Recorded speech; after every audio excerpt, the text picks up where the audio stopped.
What is merger control?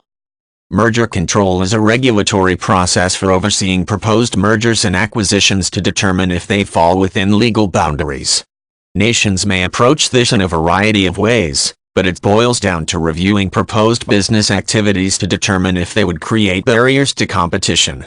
If they would, the government may not okay the merger or acquisition, or may do so conditionally, requiring a company to do something like divesting some of its holdings in exchange for regulatory approval. In merger control proceedings, the companies involved submit information about the transaction to the government.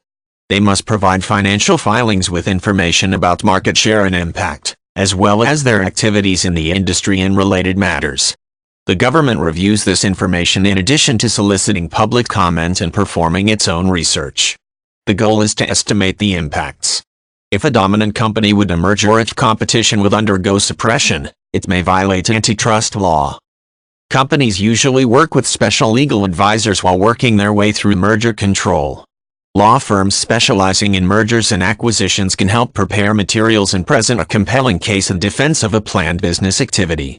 Companies usually contract with these firms early, meeting with them to discuss a potential business opportunity at the start to get information about whether it is likely to be acceptable to regulatory officials. This can allow companies to avoid deals the government will not allow to go through before investing time and money.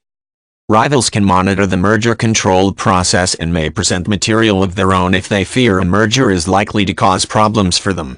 If they can provide documentation showing how the planned transaction will suppress competition or allow company to become dominant, the government must weigh this information when deciding whether to authorize the merger.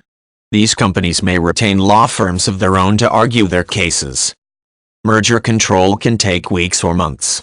Financial publications usually follow the process with interest, as it may provide information about the stance regulators are taking on mergers and acquisitions in general. Being able to jump to take advantage of changes in the value of companies is also very important. A merger can be a windfall or a lost opportunity for investors, depending on how quickly they can respond to shifts in fortunes. If the deal is not approved or falls through after merger control, it may result in market upheaval if the companies involved are large.